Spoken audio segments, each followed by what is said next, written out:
നീതിമാനും വിശ്വസ്തനും ദൈവഭക്തനും തിരുക്കുടുംബ സംരക്ഷകനും തിരുസഭാ പാലകനുമായ വിശുദ്ധ ഔസേപ്പിതാവിൻ്റെ മാധ്യസ്ഥത്തിൽ തെക്കൻ ഭാഗം ദേവാലയം ഇന്നൊരു പുണ്യ തീർത്ഥാടന കേന്ദ്രമായിരിക്കുകയാണ്. അനുദിനം നാനാജാതി മതസ്ഥരായ ഭക്തർ തെക്കുംഭാഗം നാഥന്റെ സന്നിധിയിൽ അഭയം പ്രാപിക്കുകയും കണ്ണുനീരിൽ കുതിർന്ന തങ്ങളുടെ നേർച്ച കാഴ്ചകളും നിയോഗങ്ങളും സമർപ്പിച്ചുകൊണ്ട് ആത്മനിർവൃതിയോടെ തങ്ങളുടെ ഭവനങ്ങളിലേക്ക് മടങ്ങുന്നു.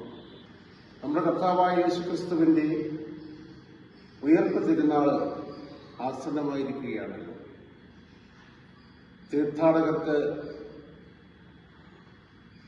പുണ്യഭൂമിയായി മാറിയ ഈ ദേവാലയത്തിൽ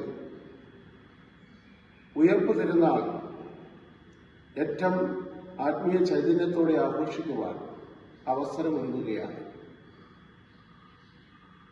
സ്നേഹസ്വരൂപനായ ഈശോയുടെ ഉയർപ്പ് തിരുനാളിന് ഒരുക്കമായി ഈ തീർത്ഥാലയത്തിൽ വിശുദ്ധമായ ഈ തപസ് കാലത്ത് പാപങ്ങളെ ഓർത്ത് അനുഭവിക്കുവാനും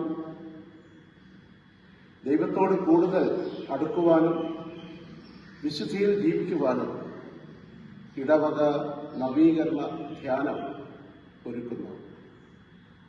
2025 ഏപ്രിൽ 10 മുതൽ 12 വരെ നടത്തപ്പെടുന്ന ഈ ഇടവക നവീകരണ ധ്യാനത്തിൽ എല്ലാ ഭക്ത വിശ്വാസികളെയും സ്നേഹാദരപൂർവ്വം സ്വാഗതം ചെയ്തുകൊള്ളുന്നു.